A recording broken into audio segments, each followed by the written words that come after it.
네, 안녕하십니까 여러분. 콘택트렌즈 기초 담당 교수 김영수입니다. 자, 5주차 2차 시 수업이 되겠고요. 1차 시에서는 눈꺼풀과 관련된 얘기를 했고, 2차 시에서는 이제 결막과 관련된 얘기와 눈물층과 관련된 이런 얘기들, 또 눈물층은 어떻게 형성되어 있고, 우리 눈에 어떻게 작용하는지 이런 내용에 대해서 한번 살펴볼 예정입니다. 이번 시간에는 지난 시간에 이어서 결막의 해박적인 구조와 기능에 대해서 살펴보고 눈물막의 분비와 눈물막의 기능에 대한 내용을 살펴보도록 하겠습니다. 여러분들은 이런 내용을 통해서 눈물층이 어떻게 형성되는지를 명확하게 이해할 수 있고 임상적으로 안경원에서 안경사가 콘택트 렌즈를 피팅할 때 이런 눈물층의 기능이라거나 콘택트 렌즈와의 관계를 명확하게 이해할 수 있습니다. 네, 여러분들 교재 20페이지를 펴주시면 되겠고요. 지난 시간에 이어서 이제 결막에 대한 내용을 설명드릴 텐데요. 이 눈꺼풀 안에도 포함되어 있는 이런 분비샘, 즉 마이봄샘, 또 지방질을 분비하는 짜이샘이라거나 몰샘과 같은 이런 세 개의 분비샘, 주로 이제 지방을 분비하는 샘이 있었다면, 이제 결막에는 나머지 부분, 그러니까 점액층을 분비하는 술잔 세포라거나 이런 세포들이 분포해 있고, 또한 그 수성층을 분비하게 되는 것은 결막에 있는 세포들이 직접적으로 아니지만 이런 주눈물샘이라거나 보조눈물샘 이런 내용에 대해서도 일단 하여튼 살펴볼 텐데요.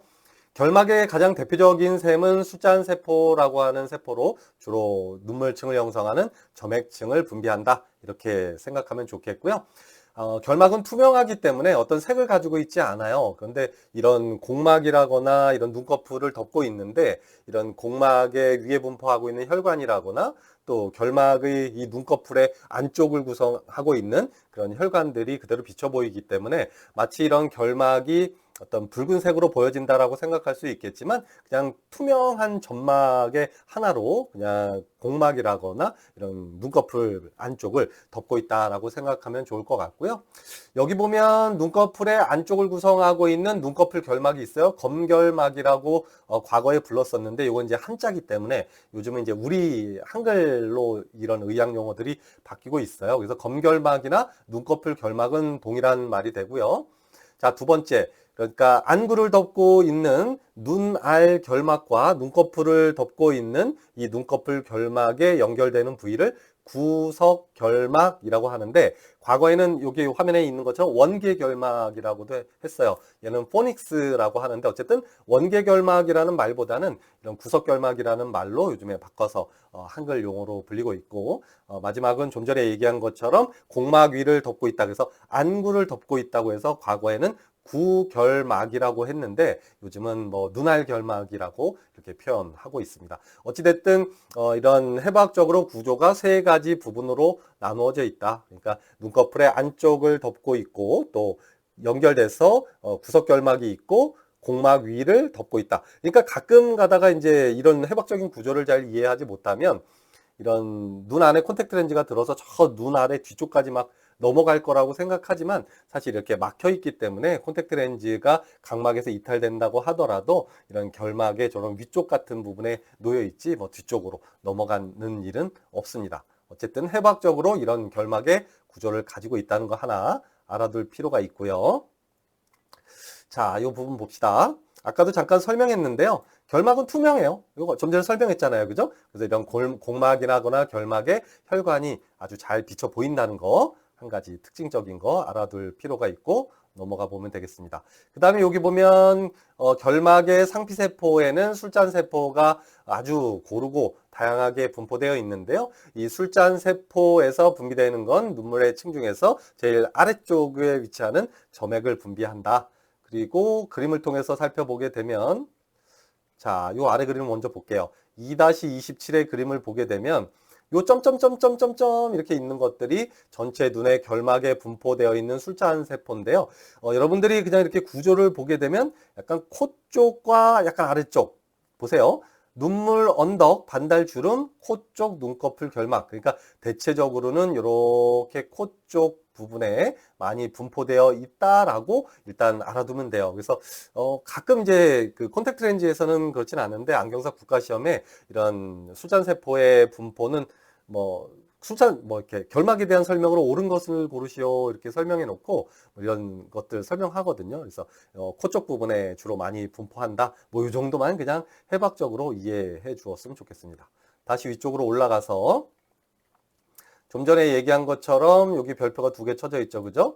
술잔 세포에서 이런 점액질을 분비하고 주로 술잔 세포에서 분비하는 거고요. 또 헬레셈이라거나 만츠셈에서도 보조적으로 이런 점액을 분비하는 약간 보조적인 점액 분비샘이다라고 생각해 주면 좋고요. 우리의 눈물층은 세 개의 층으로 이루어져 있는데 그 세 개의 층이 각각 주로 분비하는 샘과 보조적으로 분비하는 샘을 합쳐서 총 3개에서 총 9개의 샘으로 구성되어서 우리 눈물층의 3개의 층을 형성한다라고 이해해 주면 좋을 것 같아요. 여기 나와 있는 것처럼 술잔세포는 눈물막에 점액 성분을 제공한다라고 되어 있죠. 자, 얘는 어디 있는 겁니까? 술잔세포는 좀 전에 얘기한 것처럼 이런 결막의 상피 부분에 전부 다 분포되어 있다라고 보면 되고, 또 뭐 결막의 기질에 대한 설명 좀 나오는데요. 이건 참고적으로 조금 그냥 한 번 정도 읽어 보았으면 좋겠습니다. 뭐 결막에서 이런 알레르기 반응을 일으키는 뭐 아데노이드 층이라거나 이런 것들이 결막의 기질 안에 포함되어 있고요. 또 섬유층 같은 것도 포함되어 있어서 섬유층에는 어떤 혈관이라거나 신경 같은 것들이 분포되어 있는다. 뭐 이런 해박적인 거는 해박 시간에 다 배웠으니까요. 그냥 간단히 이렇게 하고 넘어가겠습니다. 자, 그다음에 신경 분포는 어떻게 되어 있는지 한번 쭉 보세요. 네, 이 결막은 그런 어떤 그 감각신경, 즉, 이런 3차 신경에서 오는 그런 눈신경, 이건 똑같아요. 그러니까 우리 눈에서 이런 어떤 통증을 느끼는 건 대부분 3차 신경, 제5번 뇌신경이죠. 그래서 3차 신경의 감각신경인 이런 눈신경, 뭐 안신경이라고도 하는데요. 이 눈신경에 의해서 이런 신경 지배를 받고 있고 또 교감신경이라거나 부교감신경의 지배도 같이 받고 있다라고 이해해주고 넘어갔으면 좋겠습니다. 자, 쭉 한번 넘어가 볼게요. 자, 이제 중요한 것들을 살펴보아야 하니까, 그 다음에 여기 아래쪽을 한번 또 살펴볼게요. 자, 이제 그러면 기능적으로는 우리 눈에 이런 결막이 하는 것들은 이런 그런 눈물의 안구의 바깥쪽을 투명하게 덮고 있고 또 결막을 덮어서 이런 어떤 미생물의 감염이라거나 이런 것들로부터 이런 안구를 보호하는 역할을 해주는 게 결막이면서 또 눈물층 중에서 점액층을 분비해서 눈물층을 형성하는 그런 기능적인 역할을 한다는 것 정리해서 알아두면 좋겠습니다. 자, 이제 마지막으로 눈물 시스템에 대한 내용을 정리하고 또 이번 2차 시는 마무리할 텐데요. 이 내용이 아주 조금 뭐라고 해야 될까요? 좀 길어요. 근데 앞에서 이미 뭐 실습 시간이라거나 또는 앞쪽에 이론 시간에 이미 다 했던 내용이긴 한데, 자, 눈물 시스템은 즉 이제 눈물을 분비하는 것들, 좀 전에도 설명한 것처럼 눈꺼풀에 있는 이런 분비샘, 마이봄샘이라거나 이런 것들, 짜이스샘, 몰샘, 또 결막에 분포되어 있는 이런 술잔세포라거나 헬레샘과 만츠샘 같은 것들이 점액을 분비하고 눈물층의 가장 큰 부피를 차지하는 이런 수성층은 이런 눈물 주머니, 눈물샘에서 분비하게 되는데 이게 주눈물샘과 덧눈물샘 이렇게 구성되어 있어요. 그래서 이런 다양한 9개의 눈물층에 의해서 눈물을 분비한다. 또 이런 눈물을 분비하게 되면 또 배출되는 그런 과정을 또 거치겠죠. 그러면 분비된 이런 눈물샘들은 어떤 과정을 통해서 배출되는지 이런 내용들을 한번 살펴볼 텐데요. 일단 자, 이 구조를 한번 살펴보도록 할게요. 자, 눈물샘의 별표가 3개 쳐져 있는데요. 결국은 우리 눈에 눈물을 분비하는 가장 아주 큰 샘이라고 보면 됩니다. 항상 설명하지만 이렇게 요 안화 눈뼈를 만져보다 보면 위쪽 이 눈꺼풀을 이렇게 쭉 테두리를 만져보다 보면 안화가 만져지고요. 그 중에서 여기 톡 튀어나와 있는 요 부분 안쪽으로 이렇게 손가락 한 마디 정도 크기의 주눈물샘이 분포되어 있고요. 거기서 대량의 이런 수성층을 분비할 때 작용하는 눈물샘이 되겠습니다. 그래서 여기 해박적인 구조 이런 것들이 나와 있고요. 자, 그 다음에 아래쪽을 쭉 내려와 보면 지금 화면에서 보는 것과 마찬가지로 이렇게 중간에 여기 보면 이 눈꺼풀 올림근 너림줄이라고 하는 것을 이렇게 기점으로 해서 요 안쪽에 안화 부분이 있고 눈꺼풀 부분으로 구성돼요. 그러니까 얘가 아주 이 안쪽 안화 안쪽으로 쏙 들어가 있는 건 아니고요. 약간 이렇게 걸쳐 있기 때문에 이 눈꺼풀의 뒤쪽에 일부 나와 있고요. 이 안화 눈꺼풀 뼈의 안쪽에 분포되어 있는 이런 부분으로 눈물샘이 구성되어 있다. 뭐 이런 내용들을 좀 해부학적으로 보여주고 있는 거고요. 참고해 주세요. 자, 그럼 이런 수성층을 분비하는 것은 결국은 주눈물샘에서 분비하는데, 그렇다면 그런 주눈물샘, 눈물샘에서만 이런 수성층을 분비하느냐? 보조적인 역할을 해주는 분비샘도 있겠죠. 그걸 덧눈물샘이라고 하고, 볼프링샘과 크라우제샘에서도 이런 수성층을 분비한다라고 생각해 주면 좋을 것 같습니다. 근데 사실은 이게 덧눈물샘이라서 어떤 눈물을 분비하는 역할이 좀 적을 것 같지만 실질적으로 우리가 일반적인 이런 상황에서 깜빡깜빡할 때 이런 수성층을 분비해 주는 것은 덧눈물샘에 해당되고요.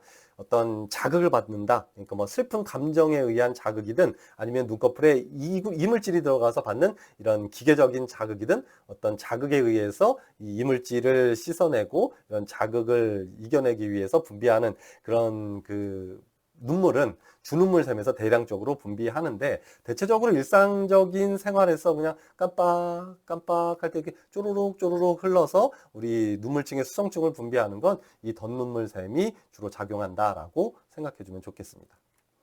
자, 이렇게 해서 이제 눈물샘과 관련된 거, 그러니까 결막에 분포되어 있는 술잔세포라거나 또 헬레샘, 또 만츠샘이라거나 이런 눈꺼풀에 분포되어 있는 마이봄샘, 뭐 짜이스샘이라거나 몰샘 뭐 이런 것들, 또 이 눈꺼풀의 위쪽에 눈꺼풀에 분포되어 있는 눈물샘, 주눈물샘과 또 덧눈물샘인 클라우즈샘과 볼프링샘 뭐 이런 것들이 총 9개의 샘에서 결국은 이런 눈물이 분비되게 되고 눈물의 3개의 층을 형성한다. 즉 지방층, 수성층, 점액층을 형성하게 됩니다.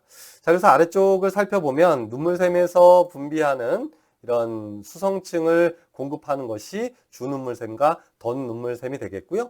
이런 수성층 안에 분포되어 있는 다양한 면역 단백질, 그 중에서 대표적인 IgA에 의해서 어떤 세균이라거나 이런 것들을 이렇게 좀 멸균하는, 살균하는 그런 역할을 해주는 단백질들이 다량 수성층에 분포되어 있는데요. 자, 오른쪽 위쪽을 한번 볼게요.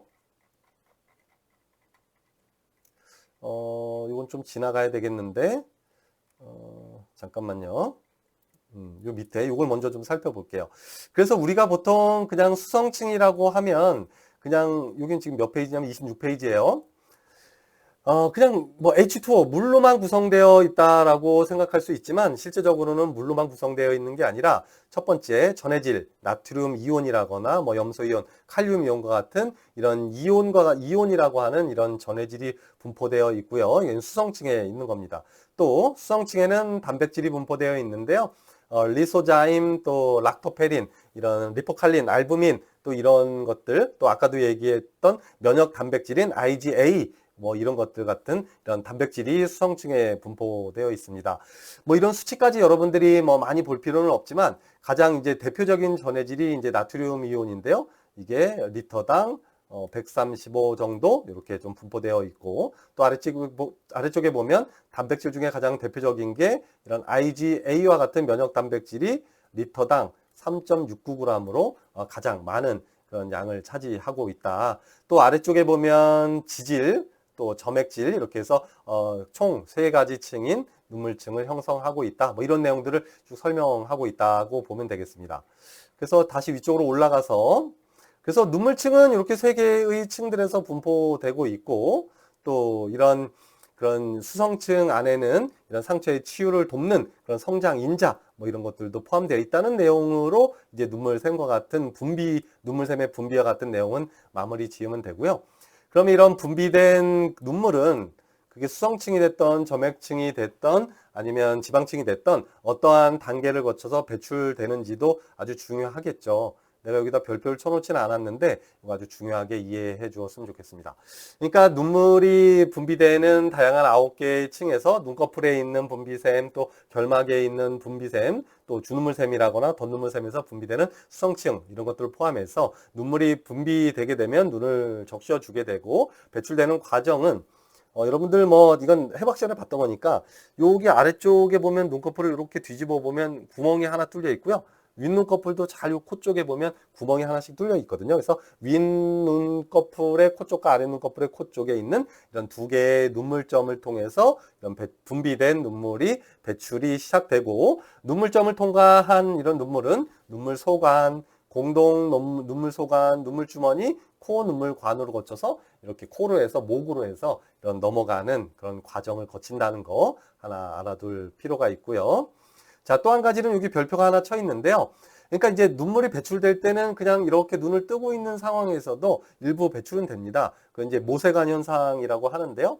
어떤 이런 그 컵에 물이 담겨 있는데 이게 불투명해서 좀 잘 안 보이긴 할 텐데, 여기다가 이렇게 빨대만 담가 놓아도 이 관이 얇기 때문에 일부 이렇게 내가 빨아들이지 않아도 이렇게 조금 이렇게 빨려 올라가거든요. 그런 걸 모세관 작용이라 그래요. 그래서 이런 눈물 소관이라거나 이것도 아주 얇은 관이기 때문에 모세관 현상에 의해서도 이런 눈물층의 배출이 이루어지지만, 주로 우리가 눈을 이렇게 감게 되면 눈 둘레근이 수축을 하게 되고, 이런 눈 둘레근이 수축할 때 이런 눈물이 배출이 자연적으로 이루어진다라고 생각하면 되겠습니다. 그래서 눈을 뜨고 있는 상태에서 만약에 배출이 일부 된다고 하면 그건 모세관 현상에 의해서 배출이 될 거고요. 눈을 이렇게 감을 때 눈 둘레근이 수축하면서 대량의 눈물이 쫙 하고 빨려서 이렇게 코 쪽으로 해서 넘어간다, 목으로 넘어간다라고 이해를 해주면 좋겠습니다. 자, 그 다음에 눈물의 기본적인 특성들, 뭐 여기 좀 전에 얘기한 모세관 작용은 설명을 했으니까 이건 줄 쳐놓고 여러분들이 그냥 한번 참고 삼아 보아주면 될 것 같고요. 자, 아래쪽으로 쭉 내려와서 이제 본격적으로 눈물막에 대한 내용인데, 지금 17분 흘러가고 있어서 한 8분 정도 수업을 하고 마무리를 지을 것 같아요. 자, 그러면 우리 눈의 전완부를 구성하고 있는 이런 눈물막은 좀 전에도 내가 계속 누차 설명했지만, 가장 바깥쪽인 지방층과 가장 큰 부피를 차지하는 중간의 수성층, 제일 아래쪽인 점액층이 이루어져서 이런 눈물막을 형성하게 되고요.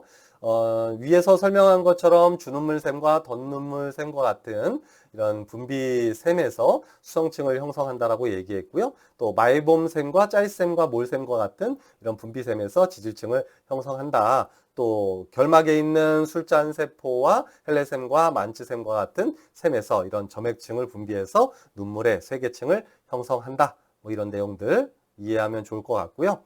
자, 이 아래쪽에 줄쳐놓은 건 뭐냐면, 각막은 혈관이 없기 때문에 산소 공급을 눈물막에 의존한다. 이것도 아주 중요한 내용이 되겠습니다. 그러니까 만약에 각막에 혈관이 있다면 우리 몸에도 이런 손에 예를 들어서 세포가 산소를 공급받는 건 공기 중에서 세포를 공급받는 건 아니거든요. 여기 안에 이런 피부를 지나가고 있는 혈관을 통해서 산소를 공급받는데, 우리 몸의 대부분의 그런 세포들은 그래요. 혈액을 통해서 산소를 공급받는데, 각막은 투명하기 때문에 이런 혈관이 없어요. 혈관이 있다면 불투명하겠죠. 따라서 혈액을 통해서 산소를 공급받는 것이 아니라 여기 화면에 나와 있는 것과 마찬가지로 이런 눈물층의 산소가 녹은 다음에 확산작용에 의해서 각막 상피, 또 뭐 보호막을 뚫고 각막 기질, 데스맨막, 각막 내피까지 쫙 하고 확산작용에 의해서 퍼져나간다 라고 생각해 주면 좋을 것 같습니다. 이건 혈관이 없기 때문에 그런 거고요. 자, 위쪽으로 또 조금 더 살펴보면, 우리 눈물층은 이거 예전에도 한번 설명한 적이 있는데요. 한 7.4 정도 된다 그래요. 그래서 7을 기준으로 중성이잖아요. 그래서 7을 조금 넘는 한 7.4, 어떤 책은 한 7.6 정도 된다고 하는데요. 약한 알카리성을 띠고 있다는 거 하나 참고적으로 알아둘 필요가 있고, 이 굴절률은 뭐 물하고 똑같아요. 1.33 정도 된다고 생각해 주면 좋을 것 같습니다. 자, 아래쪽에 내려와서 아까부터 계속해서 얘기했던 것들 내용이 계속 반복되고 있고요. 여기서 눈물의 생성에서 이 눈물은 수성층을 얘기하는 거예요. 그래서 눈물의 주된 생성은, 수성층의 주된 생성은 덧눈물샘에서 기본적인 최소량의 눈물을 분비한다라고 이전에 분명히 설명했고요. 눈이 자극을 받아서 이물질이 들어온다거나 해서 이 이물질을 씻어내기 위한 반사적인 눈물 분비는 주 눈물샘에서 그 역할을 한다라고 생각해 주면 좋겠습니다. 자, 그 다음에 아래쪽 아까 잠깐 우리 봤죠? 그러면 이런 눈물층 중에서 수성층을 구성하고 있는 것들, 또 지방층을 구성하고 있는 것들, 점액층을 구성하고 있는 것들은 어떤 성분들이 있는지 쭉 살펴봤는데, 잠깐 가장 대표적인 거 다시 표로 넘어가서 전해질. 얘는 수성, 여기 보면 지금 별표 쳐져 있죠? 여기 별표 쳐져 있죠? 요 두 개. 그러니까 전해질과 단백질은 수성층에 포함되어 있는 그런 구성 요소가 되겠고요. 요 지질은 지방층을 구성하는 거고, 당연히 점액층은 점액층을 구성하고 있는 이런 성분이라고 보면 되겠습니다. 이런 내용들 쭉 그냥 참고적으로 살펴보면 좋을 것 같고요. 자, 그러면 우리 눈의 수성층을 구성하고 있는 단백질은 어떤 것들이 있느냐? 뭐 이 내용이 쭉 나오네요. 그죠? IgA 가장 그 양이 많다 그랬죠? 우리 수성층을 구성하고 있는 H2O, 물만 있는 게 아니라 거기에 전해질도 있고 또 단백질이 있는데 그 단백질 중에서도 가장 많은 양을 차지하는 것이 면역 단백질인 IgA, 또 리소자임, 락토페린, 뭐 리포칼린, 뭐 이런 것들, 알부민 이런 단백질이 분포되어 있어서 주로 이 단백질이 하는 역할은 외부로부터 들어오는 이런 세균을 죽이는 그런 살균 작용을, 멸균 작용을 한다, 또는 뭐 정균 작용을 한다. 라고 생각해 주면 좋을 것 같습니다. 자, 위쪽에 내가 별표를 쭉 3개 쳐놓은 건 뭐냐면 이 왼쪽 표와 더불어서 자, 위쪽에 보면 라크리멀 글랜이라고 하는데 내가 별표를 하나 쳐놨는데요. 이게 주눈물샘이라고 보면 됩니다. 주눈물샘이 이 안쪽에 있다고 그랬잖아요. 그래서 눈을 구성하고 있는 것 중에서 제일 위쪽에 있고요. 그 다음에 조금 아래쪽을 내려오게 되면 여기 보면 액세서리 라크리멀 글랜이라고 하는 볼프링샘과 클라우잼이 있어서 얘가 주로 이렇게 수성층을 구성해서 분비하고 또 어떤 눈에 이물질이 들어가서 자극을 받으면 이 주눈물샘에서 대량의 수성층을 분비한다. 그 다음에 아래쪽을 보면 이 눈꺼풀에 포함되어 있는 눈꺼풀샘인 마이봄샘에서 지방층을 분비하고 또 누가 있나요? 짜이샘과 몰샘과 같은 요런 그 속눈썹 안쪽에 있는 그 지방질을 분비하는 샘들이거든요. 얘네들도 지방질을 분비하는 역할을 일부 한다. 또 마지막으로 여기 뮤커스라고 써져 있는 건 얘는 여기 아래에 있는 고블릿셀, 여기 써 있는 영어로 써 있어서 여러분들은 손으로 써주면 좀 좋겠지만 얘는 술잔 세포를 영어로 고블릿셀이라 그래요. 그래서 결막에 분포되어 있는 이런 그 술잔 세포에서 점액질을 분비한다. 뭐 이런 과정. 그래서 대략적으로 이런 샘들이 어디에 분포되어 있는지는 여러분들이 이런 해부학적인 구조 정도는 알아두면 좋겠죠. 그죠? 자, 아래쪽으로 쭉 내려와서 단백질과 관련된 내용이 쭉 나오는데요. 이건 사실 여러분들 몰라도 되는 건데 참고적으로 자, 수성층을 분비하고 있는 수성층 중에서 그 안에 포함되어 있는 단백질 중에서 가장 많은 양을 차지하는 것이 면역 단백질인 IgA라고 했고요. 얘는 이런 박테리아라거나 바이러스로부터 안구 표면을 보호해주는 역할을 한다. 또 라이소자임 같은 경우도 항균 작용을 하고 얘는 그람 양성균과 같은 이런 세균이 침범했을 때 이런 세균을 없애버리는 이런 용해시키는 단백질이다. 아주 유명한 단백질이에요. 그래서 이 라이소자임이 소프트 콘택 렌즈의 그 틈으로 이렇게 그 잘 끼어 들어가서 축적되거든요. 그러면 이 단백질이 축적되게 되면 이런 콘택트 렌즈의 어떤 착용감의 문제를 일으키기도 하고요. 또 흐림을 유발하기도 하기 때문에 이런 리소자임 단백질이 침착되게 되면 이런 것들을 제거하기 위해서 나중에 설명하겠지만 뭐 효소 분해제 이런 세척제를 써서 이런 리소자임의 그런 축적물들 축적된 것들을 좀 제거해내야 됩니다. 또 한 가지는 이 리소자임 단백질이 소프트 콘택 렌즈에 결합된 상태로 얘를 제거해내지 않으면 세척해내지 않게 되면 이 리소자임 단백질은 쉽게 얘기하면 여러분들 그 음식이 이렇게 오래 두면 부패해서 썩잖아요. 똑같아요. 얘는 이런 것들도 유기 침착물이기 때문에 이런 리소자임 단백질이 이 안에서 부패돼서 썩게 되면 독소를 내뿜게 되고요. 그러면 이런 결막에 있는 세포들이 알레르기 반응을 일으키게 되거든요. 그럼 나중에 배우겠지만 거대 유두 결막염이라거나 이런 결막염을 유발하기도 합니다. 그건 나중에 추후에 이런 관리 용액과 관련된 내용을 살펴볼 때 다시 한번 강조하도록 하겠습니다. 락토페린도 마찬가지로 항균 작용을 하죠. 어찌됐든 이 수성층에 분포되어 있는 이런 단백질들은 결국은 눈으로 들어오는 다양한 세균이라거나 바이러스라거나 이런 것들을 죽여주는, 즉 균을 죽여주는 항균 작용, 뭐 이런 멸균 작용 이런 것들을 한다라고 생각해주면 좋겠습니다. 자, 그 다음에 아래쪽에 여기도 뭐 그냥 간단히 리포칼린과 관련된 수성층에 분포되어 있는 단백질에 대한 내용인데 얘는 뭐 조금 좀 독특하네요. 그죠? 얘는 어떤 세균을 죽이는 그런 단백질이 아니라 여기 뭐라 그래요?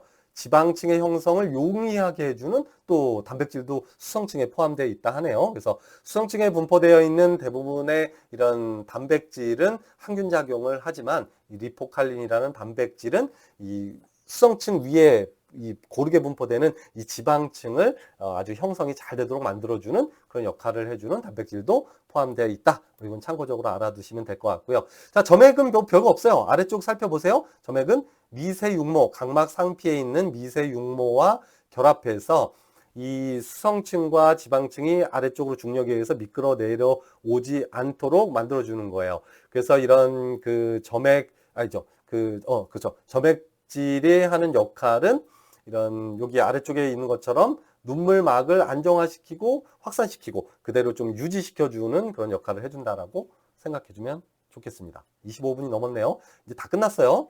자, 마지막으로 지방층 같은 경우는 뭐 워낙 많이 얘기해서 그래서 눈꺼풀에 있는 마이봄샘 또 짜이스샘이라거나 몰샘과 같은 이런 분비샘에서 지방층을 분비한다. 그래서 눈물층의 제일 바깥쪽인 기름층인 지방층을 형성한다. 뭐 이런 내용들 정리하면 되겠습니다.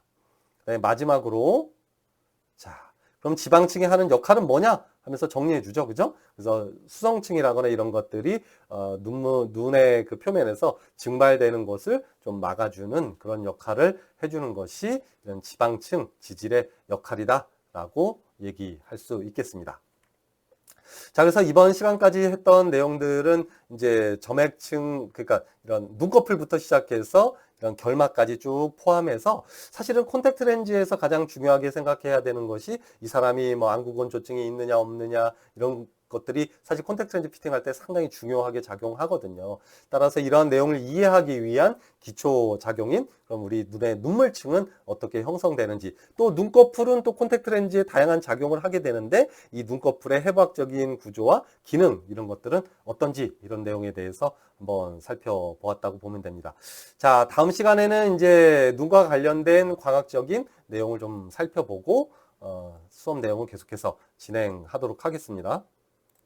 네, 이렇게 해서 이번 5주차에는 눈꺼풀의 해부학적인 구조와 기능, 즉 눈꺼풀이 닫히고 열리면서 어떤 작용을 하게 되는지, 또 눈꺼풀에 분포되어 있는 분비샘인 이 마이봄샘, 마이봄샘에 의해서 눈물층에 지방질이 분비된다 이런 내용을 살펴보았고, 마지막으로 2차 시에서는 이런 결막의 해부학적인 구조라거나 결막에 분포되어 있는 다양한 술잔세포라거나 이런 점액질을 분비하는 이런 샘들, 또 주눈물샘에서 또 분비하는 수성층, 또 볼프링샘과 크라우젠스샘과 같은 덧눈물샘에서 수성층을 분비하고 또 이런 수성층에는 다양한 단백질, 전해질 이런 것들이 포함되어 있고 특히 수성층에 있는 이런 단백질은 우리 눈으로 들어오는 세균이라거나 이런 것들을 제거하는 항균 작용을 하고 이물질이 들어왔을 때 씻어내는 이런 작용들을 한다. 이런 내용을 살펴보았습니다. 자, 이번 시간에 학습했던 내용을 간단하게 정리해보면 사실 별거 없어요. 그래서 눈꺼풀의 어떤 해부학적인 구조와 기능에 대해서 그냥 전반적으로 살펴보았고 또 결막에 분포되어 있는 이런 샘들, 분비샘들, 특히 술잔세포죠. 이런 내용에 대해서 살펴보았고 결국은 여러분들이 이런 내용을 단순히 단편적으로 뭐 암기하는 목적으로 수업을 했다기보다는 이러한 내용을 이해함으로써 눈물층이 어떻게 형성되고 또 눈꺼풀은 어떤 작용을 하고 추후에 콘택트 렌즈 피팅과 관련된 얘기를 나눌 때 이런 내용들이 기초 자료가 될 거라고 생각해 주면 좋을 것 같습니다. 이번 내용은 사실 여기 보면 그 참고 문헌에 보면 한미의학이라고 나와 있지만 여러분들의 주된 이 교재는 콘택트 렌즈 실무 책에서 발췌해서 수업 내용을 같이 살펴보았다라고 생각하면 좋을 것 같습니다. 자, 이것으로 5주차 수업은 모두 마무리하고요. 다음 시간부터는 콘택트 렌즈에 중요하게 작용하는 광학적인 내용을 심도 깊게 살펴보도록 하겠습니다. 자, 5차 수업 모두 마무리할게요. 안녕.